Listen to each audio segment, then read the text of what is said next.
નમસ્કાર વિદ્યાર્થી મિત્રો, શ્રી કર્મયોગ વિદ્યા સંકુલ હબુકડ આયોજિત ઓનલાઈન વર્ગોમાં ધોરણ 11 આર્ટ્સના તમામ વહાલા વિદ્યાર્થી ભાઈઓ અને બહેનોને હૃદયપૂર્વક સ્વીકારું છું. મિત્રો, ઓનલાઈન વર્ગોમાં આપણે તત્વજ્ઞાન વિષયના પ્રકરણ નંબર 1 એટલે કે તર્કશાસ્ત્રની સમજ અને તર્કશાસ્ત્રની સમજમાં 1 થી 3 લેક્ચરમાં આપણે અલગ અલગ બાબતો વિશે વાત કરી છે અને ખાસ કરીને તો આપણે અલગ અલગ તત્વચિંતકોએ આપણને જે તત્વજ્ઞાનની વ્યાખ્યા આપી છે એનો અભ્યાસ કર્યો છે અને તમામ બાબતોને આધારે આપણે એટલું તો તારવી શક્યા છીએ કે તર્કશાસ્ત્રનો અભ્યાસ વિષય તાર્કિક વિચારણા છે, જેને તર્કશાસ્ત્રમાં અનુમાન કે દલીલ કહેવામાં આવે છે. અલગ અલગ તત્વચિંતકોએ આપણને જે વ્યાખ્યા આપી છે એ તમામ વ્યાખ્યાઓનો આપણે તલસ્પર્શી રીતે અભ્યાસ કરી ચૂક્યા છીએ મિત્રો, અને તમામ વિદ્યાર્થીઓએ મનોયત્ન 1.1 સુધીનો અભ્યાસ પૂર્ણ કર્યો હશે એવી આશા સાથે લેક્ચર નંબર 4 ની મિત્રો શરૂઆત કરીએ. અને આજના લેક્ચરમાં આપણે બહુ મહત્વની બાબતની વાત કરવાની છે કે જેને આધારે આપણે હવે તો કે તર્કશાસ્ત્રને સમજ મેળવી ચૂક્યા છીએ અને આ સમજને આધારે આપણે હવે તો કે તર્કશાસ્ત્ર વિષય ભણવાની શરૂઆત કરવાની છે. એટલે આજનો આપણો જે ટોપિક છે મિત્રો કહી શકાય તર્કશાસ્ત્રની રૂપલક્ષી અથવા તર્કશાસ્ત્રનું રૂપલક્ષી સ્વરૂપ.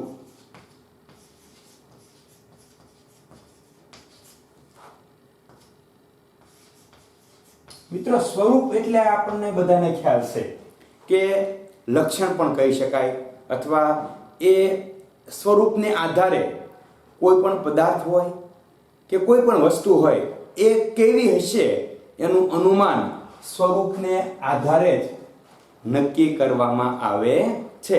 એટલે કે આપણે હવે તર્કશાસ્ત્રનું જે સ્વરૂપ છે એના વિશે વાત કરવાની છે અને વાત કરતાની સાથે જ એરિસ્ટોટલ, આપણે એરિસ્ટોટલની એક વ્યાખ્યા આગળ જોઈ ગયા છીએ અને એ મહાન તત્વચિંતક એરિસ્ટોટલ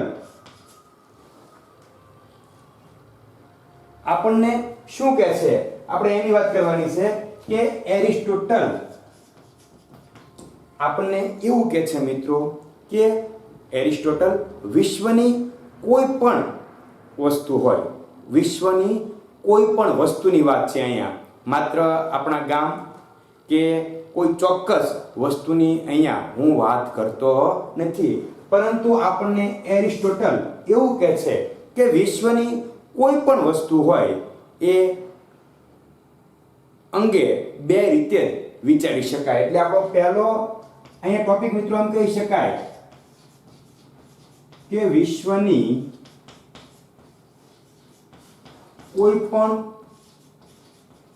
વસ્તુ માટે કેટલી રીતે 2 રીતે વિચારી શકાય. વિશ્વની કોઈ પણ વસ્તુ લઈ લો, આ વસ્તુના સંદર્ભમાં 2 રીતે આપણે વિચાર કરી શકીએ છીએ. કઈ કઈ રીતે? તો પહેલું એ વસ્તુના દ્રવ્યને આધારે, અને બીજું તમે જે વસ્તુની વાત કરો છો એ વસ્તુના રૂપના આધારે. એટલે અહીંયા એરિસ્ટોટલ આપણને મિત્રો એવું કહે છે કે વિશ્વની કોઈ પણ વસ્તુ હોય એના 2 રીતે વિચાર કરી શકાય, દ્રવ્યને આધારે અને રૂપને આધારે.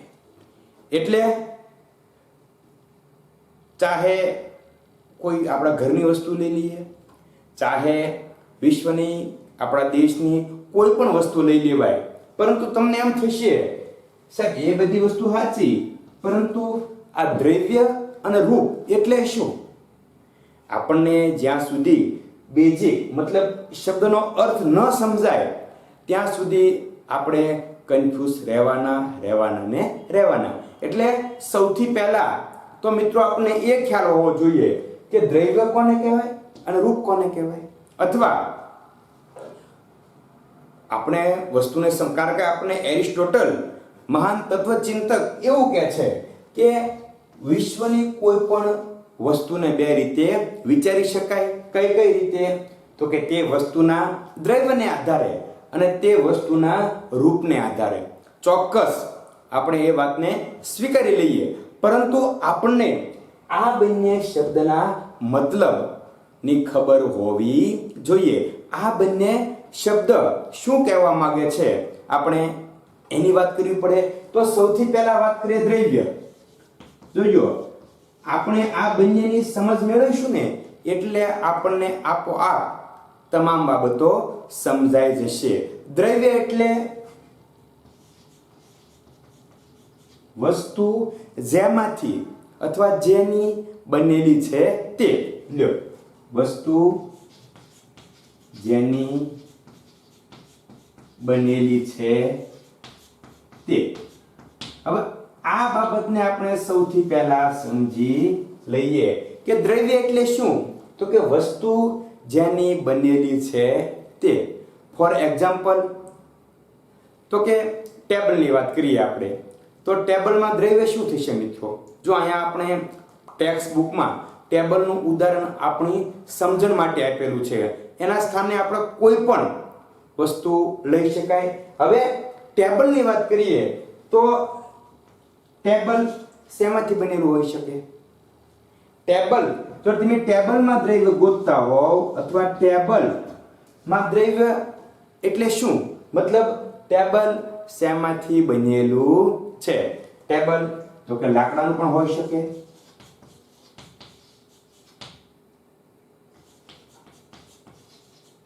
લોખંડનું પણ હોઈ શકે, પ્લાસ્ટિક અથવા રબર અથવા રબરનું પણ હોઈ શકે. સમજાય છે કે દ્રવ્ય એટલે શું? જો જ્યાં સુધી આપણને આ શબ્દ નહીં સમજાય ત્યાં સુધી આપણને તત્વજ્ઞાન અથવા તર્કશાસ્ત્રની પૂરતી સમજ મળી શકશે નહીં. પરંતુ સાવ સાદી ભાષામાં મિત્રો આપણે સમજીએ દ્રવ્ય એટલે શું? તો કે દ્રવ્ય એટલે વસ્તુ જેની બનેલી છે તે. તો આપણે ઉદાહરણ તરીકે ટેબલની વાત કરી કે કોઈ પણ ટેબલ હોય એમાં દ્રવ્ય શું હોઈ શકે? તો કે દ્રવ્ય એટલે તો કે ટેબલનું દ્રવ્ય શું થશે? તો કે ટેબલનું દ્રવ્ય એટલે ટેબલ જેમાંથી બનાવવામાં આવ્યું છે તે. ટેબલ શેમાંથી બને? તો કે જો લાકડાનું ટેબલ હશે તો તેનું દ્રવ્ય શું થશે? તો કે લાકડું થશે. તમારી સમક્ષ જે ટેબલ પડ્યું છે એ લોખંડનું હશે તો દ્રવ્ય શું થશે? તો કે લોખંડ થશે. તમારી સામે જે ટેબલ પડ્યું છે તે પ્લાસ્ટિક કે રબરનું હોઈ શકે તો દ્રવ્ય શું થશે? તો કે પ્લાસ્ટિક કે રબર થશે. અત્યારે આપ સર્વ મિત્રો ઘેરે છો તો સાવ સરળ ભાષામાં સમજવા માટે આપણે બીજું ઉદાહરણ પણ લઈ શકાય. ખાટલો. હજો ખાટલામાં દ્રવ્ય શું હોઈ શકે? તમારી નજર સમક્ષ છે.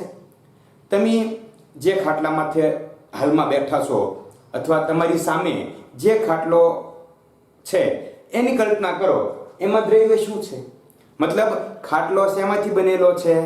તો કે ખાટલો લાકડામાંથી બનેલો હોઈ શકે કે લોખંડમાંથી પણ બનેલો હોઈ શકે.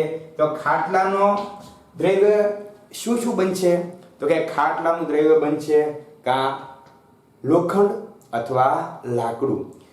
કોઈ પણ વસ્તુ લઈએ એક જ વસ્તુ યાદ રાખવાની કે વસ્તુ શેમાંથી બનેલી છે એ એનું દ્રવ્ય બનશે. વસ્તુ શેમાંથી બનેલી છે અથવા વસ્તુ જેની બનેલી હોય તેને દ્રવ્ય કહેવામાં આવે છે. એટલે દ્રવ્યની આપણે વિગતે વાત કરી મિત્રો. ટૂંકમાં ટેબલ અને ખાટલા અથવા ખાટલો આ બંનેનું ઉદાહરણ એટલા માટે તમારી સમક્ષ મૂકવાનો પ્રયત્ન કર્યો છે કે આપ સર્વ મિત્રો સરળતાથી દ્રવ્ય એટલે શું એ બાબતને સમજી શકો. દ્રવ્ય એટલે વસ્તુ જેની બનેલી છે તે. અને હવે મિત્રો દ્રવ્યની સમજ મેળવ્યા પછી હવે આપણે વાત કરવાની છે રૂપની. કે રૂપ કારણ કે વસ્તુને બે જ રીતે વિચારવામાં આવે છે. એક દ્રવ્ય એના વિશે આપણે વાત કરી લીધી અને બીજું રૂપ જેના વિશે આપણે વાત કરવા જઈ રહ્યા છીએ. ટૂંકમાં દ્રવ્ય અને રૂપ આ બંનેની આપણે વિગતે સમજૂતી મેળવ્યા પછી આપણે એકદમ સરળતાથી જે દલીલનો અભ્યાસ આપણે કરવાનો છે તે અભ્યાસ કરી શકશું. હવે તો કે રૂપ એટલે શું આપણે એની સમજ મેળવીએ. પહેલા આપણે વાત કરી દ્રવ્ય એટલે શું અને હવે આપણે રૂપ એટલે શું એની વાત કરીએ. પણ મિત્રો રૂપની વ્યાખ્યા દ્રવ્યને આધારે બનશે. રૂપની વ્યાખ્યા જે હમણાં આપણે જોવાના છીએ તે કોને આધારે બનશે તો કે રૂપની વ્યાખ્યા દ્રવ્યને આધારે બને છે. જો દ્રવ્યની દ્રષ્ટિએ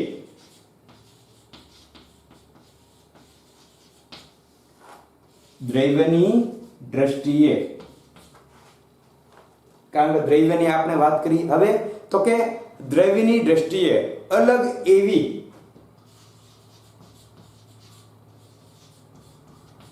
ઘણી વસ્તુઓમાં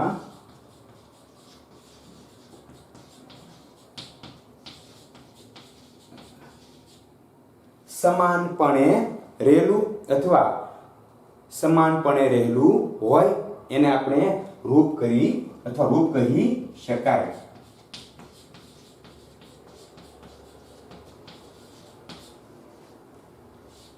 એ રૂપ અહીં જુઓ તમે. હવે આપણે રૂપ અને દ્રવ્ય આ બંનેની વ્યાખ્યા તમારી સમક્ષ મૂકવાનો પ્રયત્ન કર્યો છે. આપણે દ્રવ્યની વ્યાખ્યા આગળ જોઈ કે વસ્તુ જેમાંથી બનેલી છે તે એટલે દ્રવ્ય. પણ રૂપ એટલે શું તો કે દ્રવ્યની દ્રષ્ટિએ અલગ અલગ. દ્રવ્યની દ્રષ્ટિ એટલે તો કે વસ્તુ શેમાંથી બનેલી છે એમાં અલગતા હોય પરંતુ એમાં કઈ બાબત સમાન છે એને રૂપ કહેવામાં આવે છે. એટલે કે અલગ અલગ વસ્તુમાંથી બનેલી હોય પરંતુ એ તમામ વસ્તુઓમાં અમુક સમાનતા રહેલી હોય એને રૂપ કહેવામાં આવે છે. ટૂંકમાં મિત્રો સાવ સાદી ભાષામાં કેવું હોય તો એટલું કહી શકાય રૂપ એટલે આકાર. સમજાય? વ્યાખ્યા આપણને જરાક અટપટી લાગે કારણ કે સાહેબ દ્રવ્યની દ્રષ્ટિએ અલગ અલગ એટલે સમાન એટલે શું તો કે કંઈ નહીં મિત્રો કે દ્રવ્યની દ્રષ્ટિએ અલગ અલગ એટલે શું તો કે જે વસ્તુ તમારી સમક્ષ પડી છે. પહેલા આપણે દ્રવ્યની વાત કરી કે વસ્તુ જેમાંથી બનેલી છે તે એટલે દ્રવ્ય. હવે એની દ્રષ્ટિએ અલગ અલગ એટલે તો કે અલગ અલગ દ્રવ્યમાંથી બનેલી વસ્તુ અને એમાં જે બાબત સમાન છે એને રૂપ કહેવામાં આવે છે.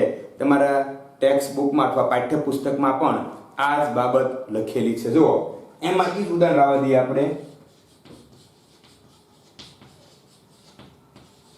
કે લાકડાનું ટેબલ અને લોખંડનું ટેબલ. જો આપણે હવે આપણે રૂપની વાત કરવાની છે. લાકડું અને લોખંડ એ દ્રવ્યની દ્રષ્ટિએ અલગ અલગ છે ને. અહીંયા શું છે તો કે લાકડું છે ને અહીંયા લોખંડ છે. હવે આ બંનેમાં શું સમાન હશે કલ્પના કરો તો એ બંનેમાં સમાન હશે આકાર હશે ને. આકાર એટલે રૂપ. આકાર એટલે શું થશે રૂપ. હવે ચોરસ હશે કે લંબચોરસ. હવે લંબચોરસ એ શું છે તો કે રૂપ છે. સમજાય છે? હવે બંનેને હું ભેગો કરવાનો પ્રયત્ન કરું છું.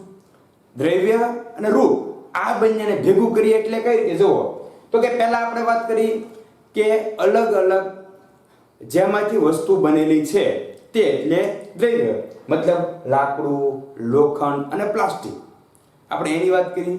ત્યાર પછી રૂપની વાત કરી હોય તો કે એમાં શું છે તો કે એમાં દ્રવ્ય સમાન છે. આપણે જે પહેલા ટેબલની વાત કરી એમાં તો કે એક ટેબલ લાકડાનું છે, એક ટેબલ લોખંડનું છે, એક ટેબલ રબરનું છે. એમાં દ્રવ્ય શું છે તો કે એકમાં લોખંડ છે, એકમાં લાકડું છે અને એકમાં રબર છે. અહીંયા જો તમે રૂપની વાત કરું છું, રૂપ એટલે શું થશે તો કે આકાર. હવે બધાના દ્રવ્ય નોખા છે. હવે આ બધામાં સમાનતા શું છે તો કે જે સમાનતા છે એ જ એનું રૂપ છે. સમાનતા શું છે આકાર. આપણે એક ઉદાહરણ ખાટલાનું ઉદાહરણ પણ જોયું હતું, યાદ હોય તો. દ્રવ્યની દ્રષ્ટિએ ખાટલો શેમાંથી બનેલો હતો તો કે અમુક ખાટલો અથવા એક ખાટલો છે એ લાકડામાંથી બન્યો હતો, એક ખાટલો છે એ લોખંડમાંથી બનેલો હતો. એના દ્રવ્યની વાત થઈ ગઈ. હવે હું તમને એમ કહું કે ખાટલામાં રૂપ શોધો તો તમે શું શોધશો? દ્રવ્ય શોધી લીધું 100% કે લાકડું અને લોખંડ એ દ્રવ્ય થઈ ગયું, પરંતુ તમે રૂપની શોધ કરો એમ કહું છું તો તમે શું જોશો? આકાર. અને લાકડાના ખાટલામાં અને લોખંડના ખાટલામાં જે આકાર એટલે કયો આકાર છે? લંબચોરસ જે આકાર રહેલો છે એ એનું રૂપ બનશે. હવે તો કે તમને એમ થાય સાહેબ શા માટે દ્રવ્ય અને રૂપ અને દ્રવ્યમાંથી આટલો બધો ભાર મૂકે છે? મિત્રો, તર્કશાસ્ત્રમાં રૂપલક્ષી સ્વરૂપની સમજ માટે તર્કશાસ્ત્રના રૂપલક્ષી સ્વરૂપને સમજવા માટે પ્રથમ રૂપ અને દ્રવ્ય વચ્ચેનો ભેદ સમજવો ખૂબ આવશ્યક છે. અને એટલા માટે મેં તમને અહીંયા અલગ અલગ ઉદાહરણો દ્વારા રૂપ અને દ્રવ્ય વિશે માહિતી આપવાનો પ્રયત્ન કર્યો. તમારા પાઠ્યપુસ્તકમાં પણ એક સરસ મજાની પંક્તિ સોનાના ઘરેણાની આપેલી છે અને એના આધારે આપણે રૂપ અને દ્રવ્યને સમજવાનો પ્રયત્ન કરીએ. જો તમે કે અલગ અલગ રૂપ અને અલગ અલગ દ્રવ્ય કઈ રીતે આપણે શોધી શકાય, કારણ કે આપણને જ્યાં સુધી દ્રવ્ય અને રૂપની સમજ નહીં હોય ત્યાં સુધી રૂપલક્ષી સ્વરૂપને આપણે સમજી શકશું નહીં. જો અહીંયા ઘાટ ઘડ્યા પછી નામ રૂપ જુજવા અંતે તો હેમનું હેમ હોય. ઘાટ ઘડ્યા પછી નામ રૂપ જુજવા અંતે તો હેમનું હેમ હોય, અથવા અંતે તો હેમનું હેમ હોય, અથવા એમનું એમ હોય. અહીંયા સરસ મજાની પંક્તિ આપણને આપેલી છે અને થોડી ઘણી આપણે ગુજરાતી વિષયની પણ અહીંયા વાત આવે છે. આપણો વિષય તર્કશાસ્ત્ર છે, પરંતુ જે પંક્તિ આપણને આપવામાં આવેલી છે કે ઘાટ ઘડ્યા પછી નામ જુજવા અંતે તો હેમનું હેમ હોય, આ જે પંક્તિ છે એ પંક્તિમાં રૂપ અને દ્રવ્ય વિશે ખૂબ સરસ મજાની સમજૂતી આપેલી છે. કવિ કહે છે સુવર્ણ એટલે શું થશે? બહેનોના માટે બહુ પ્રિય શબ્દ છે. સુવર્ણ એટલે સોનું, અને સોનાના ઘરેણાં પહેરવાના શોખીન તો આપણે વર્ષોથી છીએ. એટલા માટે અહીંયા આપણને અનુકૂળ આવે એવું સરસ મજાનું ઉદાહરણ આપણને આપવામાં આવેલું છે કે સુવર્ણના જુદા જુદા ઘરેણાના આકાર જુદા જુદા હોય છે. જો અહીંયા હું એક વખત તમને બોર્ડ માથે લખીને આપણે સમજવાનો પ્રયત્ન કરીએ, જેથી કરીને રૂપ અને દ્રવ્ય વિશે આપણે માહિતી મેળવી શકીએ.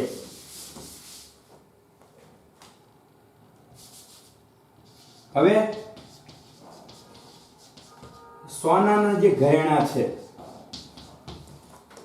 એનો આકાર કેવો હોય છે? જો સોનામાંથી ક્યાં ઘરેણાં બને તો બહુ રસનો વિષય નથી, પણ તેમ છતાં છે કાનની બુટ્ટી, દોરો છે, સરસ મજાનો હાર છે, મંગળસૂત્ર છે, હાથમાં પહેરવાની સોનાની બંગડીઓ છે, આ બધું સોનામાંથી બને છે. આકાર દરેકનો જુદો જુદો છે, પણ આ દરેક ઘરેણામાં સમાન એવું દ્રવ્ય શું છે? સોનું. આ શું છે? દ્રવ્ય છે. કે દ્રવ્ય એટલે શું થાય? તો કે સોનું. પરંતુ દરેકનો આકાર એટલે શું થશે? રૂપ. હવે આપણને સમજાવવું જોઈએ કે રૂપ એટલે સાદી ભાષામાં આકાર અને દ્રવ્ય એટલે વસ્તુ જેમાંથી બનેલી છે તે. હવે અહીં જો તમે કે ઘરેણા, આપણે ક્યાં ઘરેણાની વાત કરીએ છીએ? તો કે સોનાના ઘરેણા. હવે દરેક ઘરેણાનો આકાર એક સરખો હશે નહીં. અમુક ઘરેણા છે એ લાંબા હશે, અમુક ટૂંકા હોય, અમુક ગોળ હોય, અમુક છે એ મતલબ દોરો છે કોઈ બી આકારે પહેરીએ એવો આકાર ધારણ કરે છે. એટલે એના રૂપ અલગ અલગ છે, પરંતુ આ દરેક ઘરેણામાં સમાન શું છે? અથવા દરેક ઘરેણા શેમાંથી બનેલા છે? એટલે દ્રવ્યની વાત આવી. આ દરેક ઘરેણા સોનામાંથી બનેલા છે. એટલે દરેક ઘરેણામાં દ્રવ્ય શું છે? તો કે સોનું છે. રૂપની દ્રષ્ટિએ અલગ અલગ એવા પદાર્થોનું દ્રવ્ય એક સરખું જ હોય છે. રૂપની દ્રષ્ટિએ અલગ અલગ હોય. આપણે લોખંડની વાત કરી, લાકડાની વાત કરી, અને હવે સોનાની વાત કરી કે રૂપની દ્રષ્ટિએ અલગ અલગ હોય, પરંતુ એ દરેક પદાર્થનું દ્રવ્ય એક સરખું હોય છે. એવી જ રીતે એક સરખું રૂપ ધરાવતા અનેક પદાર્થોનું દ્રવ્ય ભિન્ન ભિન્ન પ્રકારનું પણ હોઈ શકે. હવે એક સરખા આકારની વાત છે.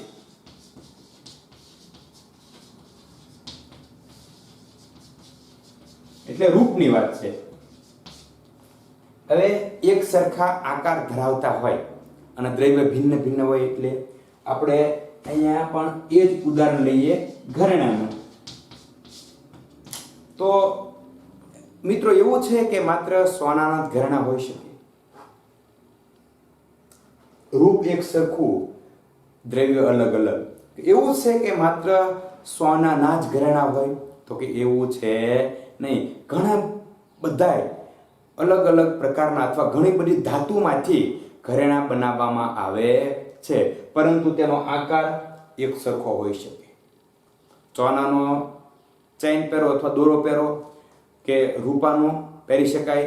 પછી ઘણી બધી અલગ અલગ ધાતુમાંથી જે દોરો છે એનો આકાર ગોળ જ રહેશે.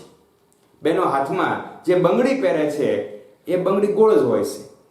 રૂપની વાત છે. પછી કાચની હોઈ શકે, પછી તો કે ચાંદીની પણ હોઈ શકે અને સોનાની પણ હોઈ શકે.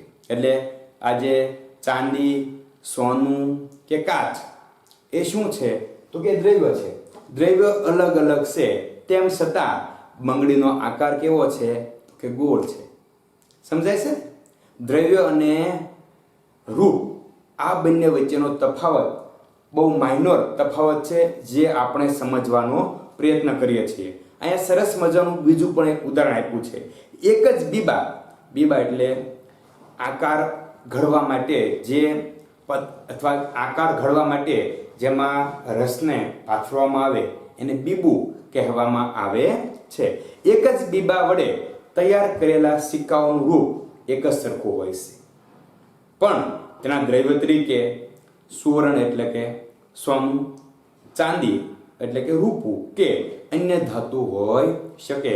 સિક્કાનો આકાર કેવો હશે? તો કે સિક્કાનો આકાર ગોળ જ હશે, પરંતુ ગોળ સિક્કો માત્ર સોનાનો જ હોય એવું નથી, કે ગોળ સિક્કો માત્ર ચાંદીનો જ હોય એવું કહી શકાય નહીં. ગોળ સિક્કો સોનાનો પણ હોઈ શકે, ગોળ સિક્કો ચાંદીનો પણ હોઈ શકે અથવા ચાંદીનો પણ હોઈ શકે, અને ગોળ સિક્કો અન્ય કોઈ ધાતુનો પણ હોઈ શકે. અહીંયા ગોળ એ શું છે? એનો આકાર છે, એનું રૂપ છે. જ્યારે એમાં જે સોનું, ચાંદી કે અન્ય ધાતુ છે એ એના દ્રવ્ય છે. એટલે મિત્રો આપણે આ ઉદાહરણ થકી એટલું સાબિત કરવાનો પ્રયત્ન કર્યો અથવા એટલું સમજવાનો પ્રયત્ન કર્યો કે રૂપ એટલે શું અને દ્રવ્ય એટલે શું? રૂપ અને દ્રવ્ય આ બંને વચ્ચેનો તફાવત સમજવાનો આપણે પ્રયત્ન કર્યો. ટૂંકમાં મિત્રો એવું કહી શકાય, રૂપ અને દ્રવ્ય એટલે તો કે વસ્તુ જેમાંથી બનેલી છે તે, અને રૂપ એટલે તો કે દ્રવ્યની દ્રષ્ટિએ અલગ એવી ઘણી વસ્તુઓમાં જે સમાનપણે રહેલું છે તેને રૂપ કહેવામાં આવે છે. અલગ અલગ ઉદાહરણો દ્વારા આપણે એની માહિતી મેળવવાનો પ્રયત્ન કર્યો, અને રૂપ એટલે સાવ સાદી ભાષામાં આપણે સમજવા માટે તેને આકાર એવું કહી શકાય છે. હવે આપણે તર્કશાસ્ત્રની ભાષામાં જવાનો પ્રયત્ન કરવાનો છે કે આપણને બધાય મિત્રોને ખ્યાલ છે કે તર્કશાસ્ત્રનો અભ્યાસ વિષય શું છે. હવે મારે તમને કહેવું ન પડે કે તર્કશાસ્ત્રનો અભ્યાસ વિષય તાર્કિક વિચારણા છે, અને આ તાર્કિક વિચારણા દલીલ કે અનુમાનના રૂપે જોવા મળે છે.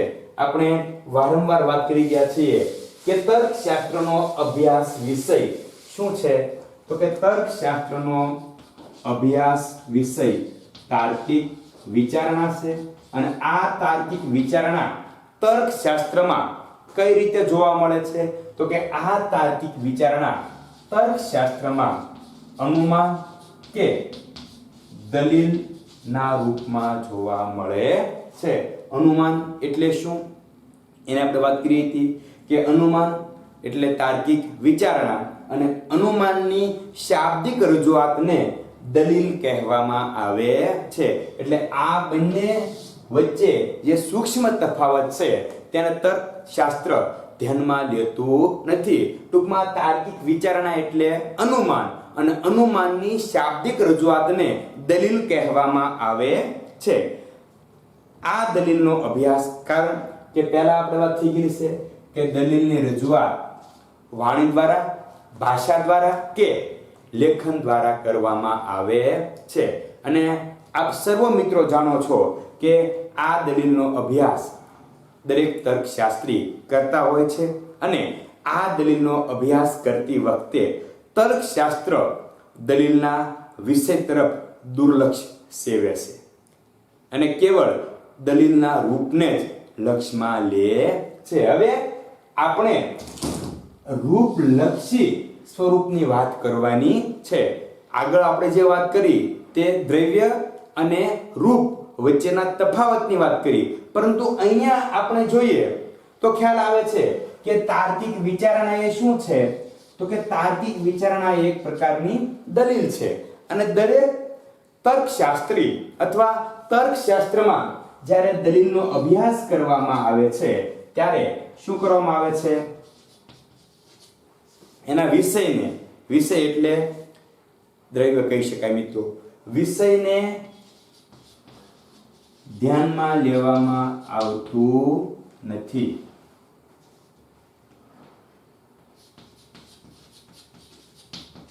કોઈ પણ દલીલનો અભ્યાસ કરતી વખતે વિષયને ધ્યાનમાં લેવામાં આવતો નથી. તો શું ધ્યાનમાં લેવામાં આવે છે, તો કે માત્ર ને માત્ર દલીલના રૂપને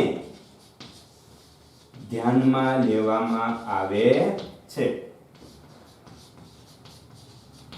કોઈ પણ દલીલ હોય, કોઈ પણ અનુમાન હોય કે કોઈ પણ તાર્કિક રજૂઆત હોય, મિત્રો ખાસ યાદ રાખજો કે કોઈ પણ દલીલ હોય કે એને તાર્કિક વિચારણા કહો કે એને અનુમાન કહો, હવે એનો અભ્યાસ જ્યારે તર્કશાસ્ત્રમાં કરવામાં આવે છે ત્યારે શું થાય છે, તો કે ત્યારે તર્કશાસ્ત્રમાં એના વિષયને ધ્યાનમાં લેવામાં આવતો નથી. મતલબ એના દ્રવ્યને ધ્યાનમાં લેવામાં આવતું નથી. માત્ર ને માત્ર દલીલના રૂપને ધ્યાનમાં લઈને જ તેનો અભ્યાસ કરવામાં આવે છે. અને આપણે બીજી પણ મિત્રો વાત કરી હતી કે દલીલ શેની બનેલી હોય છે, એડવાન્સમાં આપણે વાત થઈ ગઈ હતી, તો કે દલીલ વિધાનોની બનેલી હોય છે. શેની બનેલી હોય છે વિદ્યાર્થી મિત્રો, તો કે વિધાનોની બનેલી હોય છે. અને વિધાન એટલે તો કે એમાં આધાર વિધાનો અને ફલિત વિધાનનો સમાવેશ થાય છે. એટલે કે દલીલ વિધાનોની બનેલી હોય છે અને કોઈ પણ દલીલમાં બે પ્રકારના વિધાનો આવે છે. ક્યાં ક્યાં? તો કે આધાર વિધાનો અને ફલિત વિધાન. આ બે પ્રકારના વિધાનને આધારે દલીલ બને છે. વિષયની દ્રષ્ટિએ વિધાનો ભલે ભિન્ન ભિન્ન હોય, પરંતુ આ વિધાનનું રૂપ એક હોઈ શકે છે. હવે વિષયની દ્રષ્ટિએ કોઈ પણ વિષયના વિધાન હોઈ શકે, પરંતુ જેનું રૂપ છે, એનો જે આકાર છે, જે માળખું છે, એ એક સરખું હોઈ શકે છે. અને આ બાબતની સ્પષ્ટતા માટે આપણે અહીંયા છર્વ છે, જોતો અથવા જોતો વગેરે વિધાનના જે રૂપ છે એને સમજવાનો પ્રયત્ન કરીશું. પરંતુ આ વિધાનને સમજવાનો પ્રયત્ન આપણે આની પછીના એટલે કે લેક્ચર નંબર 5માં કરીશું. અહીંયા સુધીનો આપણે અભ્યાસ કર્યો. અને મિત્રો, આજના લેક્ચરમાં આપણે મહત્વની બાબત તો એ તારવી કે સૌથી પહેલા તો કે તર્કશાસ્ત્રનું રૂપલક્ષી સ્વરૂપ સમજવાનો પ્રયત્ન કર્યો. એટલે કે આપણે દ્રવ્ય અને રૂપ આ બંને વચ્ચેના તફાવતને ક્લિયર કર્યો. ત્યાર પછી આપણે એ વાત કરી કે તર્કશાસ્ત્રનો અભ્યાસ વિષય તાર્કિક વિચારણા છે, જેને તર્કશાસ્ત્રમાં અનુમાન કે દલીલ એવા શબ્દથી પ્રયોજવામાં આવે છે અથવા એવા શબ્દથી ઓળખવામાં આવે છે. અને દલીલ શેની બનેલી છે? તો કે દલીલ વિધાનોની બનેલી હોય છે. ક્યાં ક્યાં વિધાનો? તો કે આધાર વિધાનો અને ફલિત વિધાન. ત્યાર પછી તર્કશાસ્ત્રમાં દલીલનો અભ્યાસ કરવામાં આવે ત્યારે કોને ધ્યાનમાં લેવામાં આવે છે અને કોને ધ્યાનમાં લેવામાં આવતું નથી? તો કે દલીલના અભ્યાસમાં વિષયને ધ્યાનમાં લેવામાં આવતો નથી, પરંતુ તેના રૂપને જ ધ્યાનમાં લેવામાં આવે છે. અને આપણે વિષયની દ્રષ્ટિએ અલગ અલગ હોય તેવા વિધાનોમાં રૂપ એક સરખું હોઈ શકે, એના વિશે હવે આની પછીના લેક્ચરમાં વાત કરીશું. મિત્રો, આશા રાખીએ કે આજનો જે ટોપિક છે તર્કશાસ્ત્રનું રૂપલક્ષી સ્વરૂપ, એના વિશે આપ સર્વ મિત્રોએ ખૂબ સરસ મજાની માહિતી મેળવી હશે અને ઓનલાઈન લેક્ચર દ્વારા ઉત્તમમાં ઉત્તમ શિક્ષણ પ્રાપ્ત કરતા રહીએ. સાથે સાથે આપણો પરિવાર અને આપણે ખૂબ જ તંદુરસ્ત, ખૂબ જ સ્વસ્થ રહીએ એવી આશા રાખીએ અને મા સરસ્વતીને વંદન કરીને આજના તત્વજ્ઞાનના ચોથા લેક્ચરને અહીં પૂર્ણ કરીએ. અસ્તુ.